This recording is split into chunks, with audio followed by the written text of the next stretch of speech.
Hi, and welcome to the Sabbath Christian Church's online sermon. The Bible talks about devils and demons. How and why do we get such things from a holy God? Everything that God created is holy. As we know, only man was created in his image, as we have examined. God has given living creatures like uh, dolphins language. A lot of animals have language.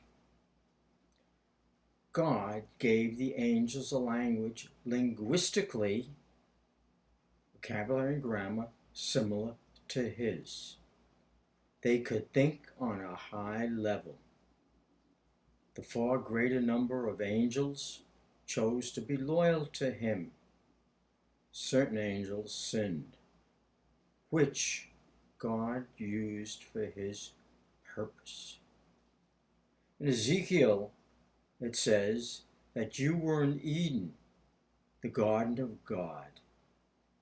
Every precious stone was your covering: the ruby, the topaz, the diamonds. He was in Eden.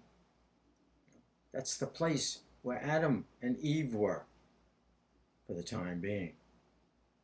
The beryl, the onyx, the jasper, the lapis lazuli, turquoise, try to say that fast, and the emerald, and the gold, the workmanship of your settings and sockets was in you. On that day you were created, they were prepared. Interesting. This talks about Eden. You were the anointed cherub that covers, and I placed you there. You were on the holy mountain of God. You walked in the midst of stones and fires. You were blameless in your ways until the day, from the day that you were created until unrighteousness was found in you, particularly him. By the abundance of your trade, you were internally filled with violence, and you sinned. Therefore, I cast you as profane from the mountain of God. And I have destroyed you, O covering cherub, from the midst of the fires of the stones of fire. Your heart was lifted up because of your beauty. You corrupted your wisdom by reason of your splendor.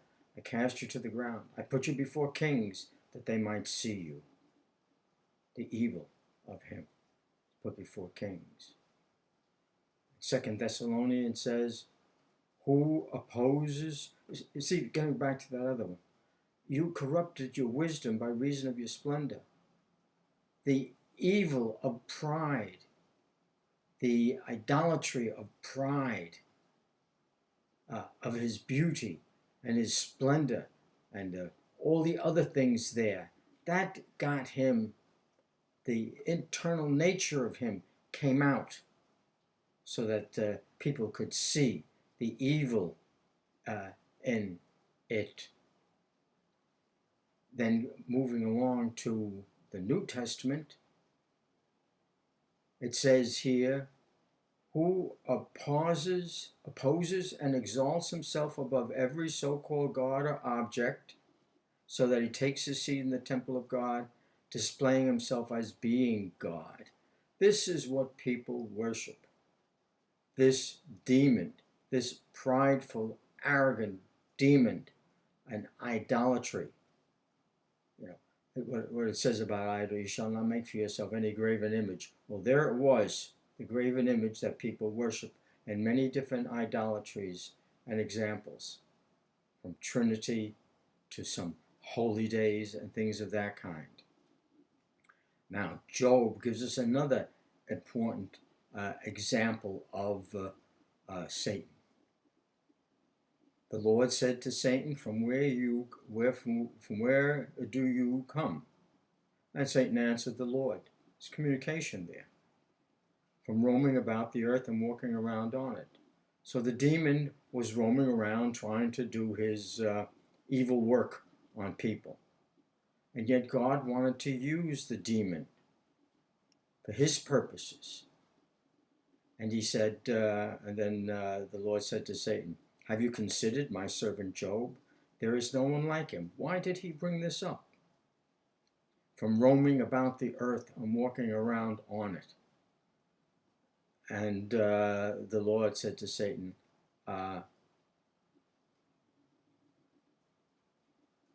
you considered my servant Job? For there is no one like him on the earth, a blameless and upright man, fearing God and turning away from evil.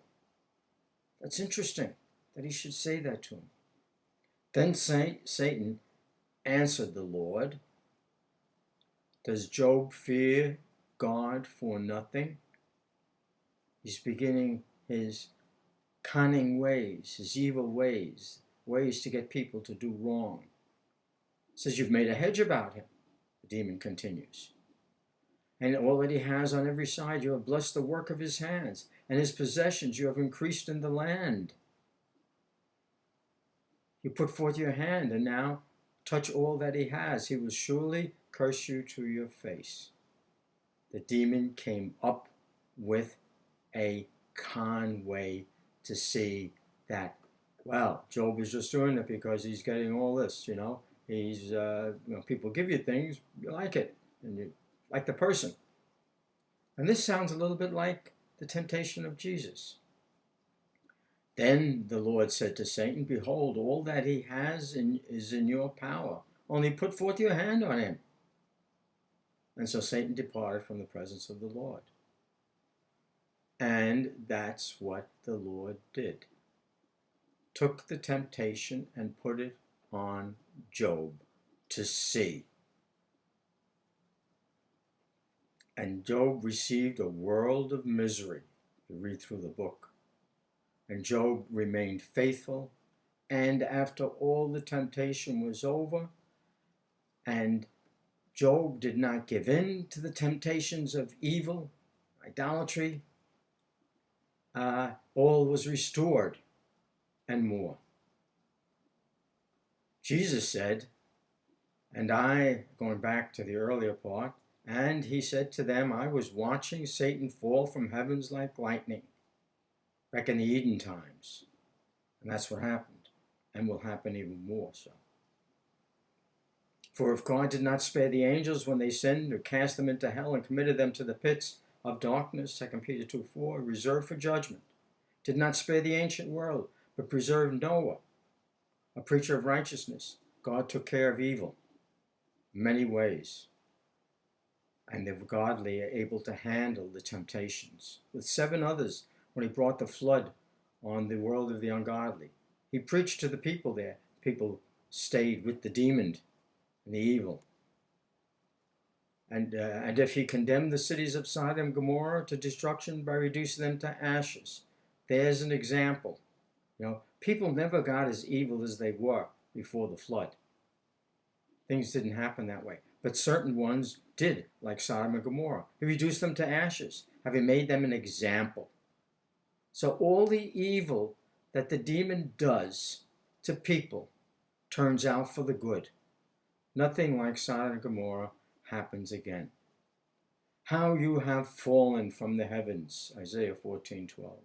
O star of the morning, son of the dawn, you have been cut down to earth and have weakened the nations. But all of this has proven to bring out the best in some. Jeremiah 51:20, you are my war club, my weapon of war, and with you I will shatter nations, and with you I will destroy kingdoms. Just like each kingdom, each nation that goes against the evil of for the evil from Satan, God destroys them, setting them examples, and helps the other nations get along with it. Remember, God did not spare the angels when they sinned, but cast them into hell and committed them to the pits of darkness reserved for judgment. Amen. And thank you for watching and listening.